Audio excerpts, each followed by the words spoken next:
3 साल की ताखीर के बाद बिल आखिर आज लाहौर में ऑरेंज लाइन ट्रेन का इफ्तिताह कर दिया गया है। ये वो मंसूबा है जिसकी बुनियाद 2015 में रखी गई थी और इस मंसूबे की तकमील 2 साल में होना थी, मगर सियासी मुखालफत, अदालती मुदाखलत और तकनीकी वजूहात की वजह से ये मंसूबा बार बार ताखीर का शिकार होता रहा और कम अज कम 5 डेडलाइंस के बाद कल ये मंसूबा अवाम के लिए खोल दिया जाएगा।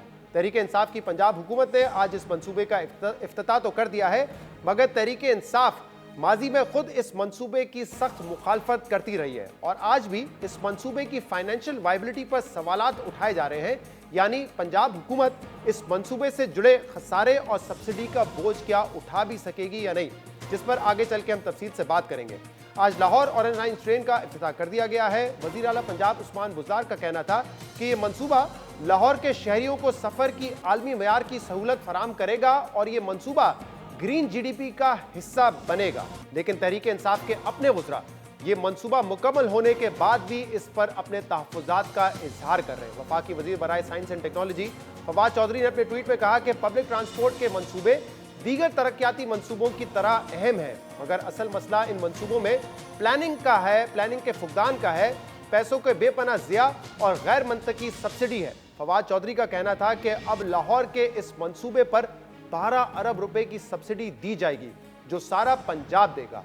माजी में भी पाकिस्तान तहरीक इंसाफ इस मंसूबे की शदीद मुखालफत करती रही है, जबकि दूसरी तरफ नून लीग का मानना है कि ये एक वर्ल्ड क्लास मंसूबा है और मंसूबे की लागत में इजाफा मंसूबे की तकमील में ताखीर की वजह से हुआ है। साबिक वजीर खजाना मिफ्ता इस्माइल का कहना था कि यह मंसूबा मई 2018 में तकरीबन मुकम्मल हो चुका था, लेकिन अदालती जंग और ताखीर की वजह से यह मंसूबा 3 साल डिले हुआ, जिसकी वजह से इसकी लागत में 40 अरब रुपए का इजाफा हुआ है। मिफ्ता इस्माइल का कहना है कि इसकी लागत बढ़ गई क्योंकि यह मंसूबा डिले किया गया। और ऑरेंज लाइन मंसूबे पर सियासी बयानबाजी एक तरफ है, लेकिन अवाम इस मंसूबे से काफ़ी मुतमईन नज़र आते हैं। आज हमने लाहौर की अवाम से इस पर उनकी राय जानी, वो इस मंसूबे पर क्या कहते हैं, सुनिए। जी, मैं स्टूडेंट हूँ, मेरा तो यही रोज़ाना का रूट है। मेरे लिए तो बहुत ज़्यादा आसानी हो गई है, अभी मैं आराम से स्कूल से आ जा सकता हूँ। मियाँ शुभाशिर साहब का शुक्रगुजार है, उन्होंने ये प्रोजेक्ट शुरू किया था जो आज अपने इख्तिताम पे पहुँच गया, आज इफ्तिताह हो गया है। जिनके पास बाइक्स आई हैं उनको उस चीज़ का कोई फ़ायदा नहीं, गाड़ी है, लेकिन जिनके पास कुछ नहीं है वो इस पर जाएँ, सफ़र करें, अच्छी बात है। मैं आपको बताना चाहता हूँ जो ऑरेंज लाइन ट्रेन गवर्नमेंट ने हमारे लिए बनाई है बहुत अच्छी है। वो घर से कॉलेज जाते हैं, हमारे लिए स्टूडेंट्स के लिए बहुत आसानी है। जिनके पास बाइक्स नहीं है वो ऑरेंज लाइन ट्रेन पे जा सकते हैं। अभी ये है कि देखें 60-70 रुपये किराया यहाँ स्टेशन तक लगता था, अभी 40 रुपये दो और ये तकरीबन 20-25 मिनट में यहाँ पहुँच सकते हो आराम सुकून से। अवाम तो इस मंसूबे से मुतमईन नजर आते हैं, उनकी सहूलत के लिए मंसूबा है वो तो मुतमईन है और एक अंदाजे के मुताबिक इस मंसूबे से अवाम को सालाना 60 अरब रुपए की बचत हो सकती है। इस ट्रेन पर एक तरफ का किराया 40 रुपए होगा और तकरीबन 2.5 लाख लोग रोजाना इस ट्रेन पर सफर कर सकेंगे। मगर सवाल ये है, अहम सवाल ये है कि क्या ये मंसूबा हुकूमत के लिए भी फाइनेंशियली वायबल है या नहीं, क्योंकि पंजाब हुकूमत के मुताबिक उन्हें इस मंसूबे के लिए हर साल 7 से 8 अरब रुपए की सब्सिडी देना होगी। वज़रा तो कह रहे हैं कि 12 अरब रुपए की सब्सिडी, लेकिन हमारे जो ज़राए वो बताते हैं कि 7 से 8 अरब रुपए की सब्सिडी पंजाब हुकूमत को इस पर देनी पड़ेगी। और सब्सिडी के अलावा इस मंसूबे की मजबूरी लागत पर भी सवालात उठते रहे हैं, जो किसी भी मेट्रो बस मंसूबे के मुकाबले में काफ़ी ज़्यादा है। मंसूबे की मजबूरी लागत तकरीबन 200 अरब रुपए है, जिसमें से पंजाब हुकूमत ने 40 अरब रुपए जबकि 160 अरब रुपए चीन ने बतौर कर्ज पाकिस्तान को फराम किए हैं। माली बोझ के अलावा ये मंसूबा कई तनाज़ात का भी शिकार रहा है। इस मंसूबे की समाजी तंजीमों और मकामी ताजरों और रिहायशियों की तरफ से भी मुखालफत की गई थी। तहरीक इंसाफ ने भी इस मंसूबे को रुकवाने के लिए अदालतों से रुजू किया, जिसके बाद 8 माह तक इस मंसूबे पर अदालती स्टे ऑर्डर जारी रहा। इसके अलावा दीगर वजूहात की वजह से भी ये मंसूबा मुसलसल ताखीर का शिकार रहा है और इसकी तकमील के लिए मुख्तलिफ डेडलाइंस दी जाती रही हैं, मगर मंसूबा बर वक्त मुकम्मल ना हो सका। मुख्तलिफ वज़रा इस हवाले से क्या कहते रहे, सुनिए जरा। ऑरेंज लाइन को मैं आपको बिल्कुल कैटेगोरिकली बता दूं, ये बिल्कुल बंद नहीं हो रही जी। ऑरेंज लाइन ट्रेन मेरे ख्याल में इंशाल्लाह ताला जून जुलाई तक मुकम्मल हो जाएगी। 22 अक्टूबर को इंशाल्लाह हम इसका ट्रायल करेंगे, टेस्टिंग होगी और जो आप कह सकते हैं कि बाकायदा तौर पर डेट जो है वो 20 जनवरी से 20 फरवरी के दौरान नेक्स्ट ईयर जो 2020 आएगा उसमें इंशाल्लाह ताला ये चलनी शुरू हो जाएगी। ऑरेंज ट्रेन 10 दिसंबर को शुरू हो रही है। वो और बात है कि पंजाब को तैयारी पूरी करनी पड़ेगी, जो खसारा जो अरबों रुपए का खसारा करेगी वो पूरा करेगी। तो ताखीर के बाद ऑरेंज ट्रेन का इफ्तिताह हो गया है, लेकिन वुज़रा आज भी ये सवाल उठा रहे हैं, जैसे कि इमरान खान साहब ने पहले उठाया था कि क्या पंजाब हुकूमत इसके खसारे और सब्सिडी का बोझ बर्दाश्त कर सकेगी या नहीं। इस पर सबसे पहले हम बात करेंगे हाशिम जमा बख्त, पंजाब के फाइनेंस मिनिस्टर, इस वक्त हमारे साथ मौजूद हैं। बहुत बहुत शुक्रिया हाशिम, आपने हमें ज्वाइन किया। एक तरफ तो आज वज़ीर आला पंजाब उस्मान बुज़दार साहब कह रहे हैं कि ये मनसूबा शहरियों के लिए बड़ा ज़रूरी है, इंटरनेशनल स्टैंडर्ड का सफ़र करने का उनको मौका मिलेगा, लेकिन दूसरी तरफ तहरीक इंसाफ के जो अपने वुज़रा हैं वो इसकी फाइनेंशियल वायबिलिटी पर भी सवाल उठा रहे हैं और कह रहे हैं कि बहुत ज़्यादा सब्सिडी और इंटरेस्ट पेमेंट जो है हमें देनी पड़ेगी। तो पंजाब हुकूमत का असल मौक़िफ़ क्या है? अच्छा मंसूबा है या ये मंसूबा पंजाब हुकूमत के लिए बर्दाश्त करना मुश्किल होगा? जी शुक्रिया शहजाद साहब, आपने मुझे मौका दिया कि मैं आपको बता सकूं कि इसके फाइनेंशियल वायबिलिटी की सूरत हाल क्या है। तकरीबन 200 अरब की लागत से ये मंसूबा लगा है। इस पे सब्सिडी हमारे एस्टिमेट्स के मुताबिक तकरीबन 10 अरब के लगभग आएगी, क्योंकि अभी ये शुरू नहीं हुआ तो इसकी राइडरशिप का अंदाज़ा एक फिजिबिलिटी के मुताबिक लगाया गया है और तकरीबन 1,90,000 राइडरशिप तकरीबन डेली एक्सपेक्ट की जा रही है।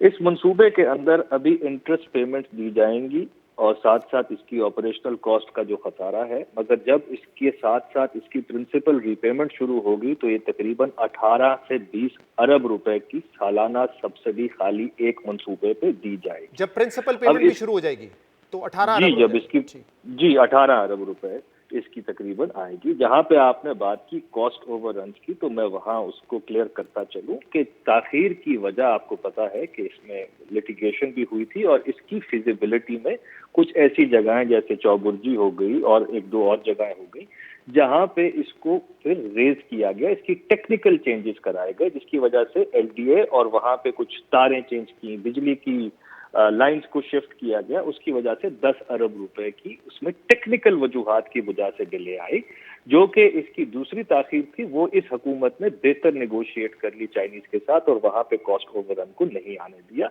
लोकल जो इसकी रिक्वायरमेंट्स थी उस पर किया गया। सर, ये 200 अरब रुपए का अगर आप मंसूबा देखें, इस पे ऑपरेशनल इसकी कॉस्ट देखें और इस पे जो सूद और प्रिंसिपल रीपेमेंट होनी है, तो अगर मैं इसकी टिकट की कीमत जो कि 40 रुपए रखी गई है 350 रुपया रखूं तो मेरा ब्रेक इवन होता है। 350 रुपए? आप कह रहे हैं कि 40 रुपए की टिकट है, अगर 350 रखेंगे तो ब्रेक इवन होगा। अगर खाली ऑपरेशन और मेंटेनेंस की कॉस्ट को देख लूं तो आज की फिजिबिलिटी के मुताबिक 118 रुपए रखूं तो मुझे कुछ और लेने की जरूरत नहीं, बट क्योंकि मैं सालाना इस पे सूद भी दे रहा हूं तो सूद के साथ ये 215 रुपए के करीब जाके पहुंचती है। और अगर इसमें जब मैं प्रिंसिपल की भी कॉस्ट को डालूं तो ये 350 रुपए की बनती है। अब आप मुझे समझाएं किस लॉजिक के तहत इन्होंने इस मंसूबे को वायबल बनाया था उस वक्त पे। अच्छा, अगर ये बताइएगा हाशिम साहब कि आज ऑपोजिशन की तरफ से ये कहा गया है कि क्योंकि डिले हुआ उस वजह से तकरीबन 40 अरब रुपए कॉस्ट बढ़ी है, और वो कह रहे हैं कि हुकूमत ने इसको डिले इसलिए किया, पंजाब हुकूमत को, कि वो पहले चाहते थे कि पेशावर का बीआरटी बन जाए फिर हम इस पर काम करेंगे, तो पहले कुछ अरसे में तहरीक इंसाफ की तवज्जो ही नहीं थी इसको मुकम्मल करने पर। बिल्कुल मजाहिया बात है सर, इस पे कोई इसमें सदाकत नहीं है। जैसा कि आप खुद जानते हैं ये लिटिगेशन का शिकार था, इसमें कुछ टेक्निकल चेंजेस होने थे और जिस तरह मैंने पहले अर्ज किया, इसकी उन टेक्निकल चेंजेस की बुनियाद की वजह पे 10 अरब रुपए उसको फिक्स करने पे खर्च हुए, जो कि इनिशियल प्लान में इन्होंने नहीं कंसीड किए थे। अब इसकी एक मोटी आप वजाहत अगर आप ले लें तो इस 200 अरब के इस मंसूबे को लगाने, चलाने और इस पे जो खर्चा हुआ है, इन सारे मुसाफिरीन को जिनका आपने इंटरव्यू लिया है, इनको से अगर आप ये सवाल पूछ लेते कि आया आपको ये सफर करना है या आपको एक सुजुकी मेहरान दे दी जाए इस कॉस्ट में और आपको साथ तेल का सालाना खर्चा भी हम दे देते हैं 90,000, तब भी मुझे ये मंसूबा शायद सस्ता पड़ता। कम से कम पाकिस्तान की अपनी ऑटो इंडस्ट्री तो चल जाती है। आप कह रहे हैं कि हर शख्स उस पर ट्रैवल करता है, उसको एक सुजुकी मेहरान दे देते तो ज्यादा वायबल पड़ता ये? जी, मैं आपको यही अर्ज कर रहा हूँ कि इस पे, और अब इसको वायबल करने के लिए इस हुकूमत ने कुछ फैसले किए हैं। इसके आपको पता है जैसे कि पंजाब में लाहौर शहर में स्काई राइज को हमने अहमियत देने के लिए खास तौर पे इसके इर्द गिर्द एलडीए स्काई राइजेस के अप्रूवल्स बहुत जल्दी से दे रही है ताकि इसकी राइडरशिप बढ़े। इसके हर स्टेशन को हम प्राइवेटाइज करेंगे, वहां पे कोई बैंक अपनी दुकानें खोले, लोग खड़े, पब्लिक प्राइवेट पार्टनरशिप में हम इससे इसकी आमदनी को बढ़ाएंगे ताकि पंजाब पे इसकी सब्सिडी का बोझ कम हो। ऐसी कोई चीज को कंसीव नहीं किया गया था पहले, तो ये एक प्रोजेक्ट लग गया है, इंशाल्लाह हम इसकी कोशिश अच्छा, करेंगे इस पर कि आप लोगों की इसको हुकूमत ने, और सब्सिडी मुझे याद है फवाद चौधरी जब वजीर इत्तेलात थे उस वक्त उन्होंने कहा था कि हम फॉरेंसिक भी करवाएंगे, क्योंकि हमें शक है कि बड़ा किकबैक दिया गया है इन मंसूबों पर। तो 2 साल हो गए उस बात को किए गए, अब तक कोई फॉरेंसिक ऐसा करवाए, कोई ऐसे हकायक सामने आए आप? जी, आई बिलीव इसको देखा जा रहा है, इसके सारी मोडालिटीज को देखा जा रहा है इस लिहाज से। बट अगर इसका आप हुजम देख ही लें तो 200 अरब रुपया फॉर 27 किलोमीटर, जब हम पहले भी सब्सिडीज दे रहे हैं मेट्रो पे, तो इसको बेहतर कंसीव किया जा सकता है। बहुत बहुत शुक्रिया।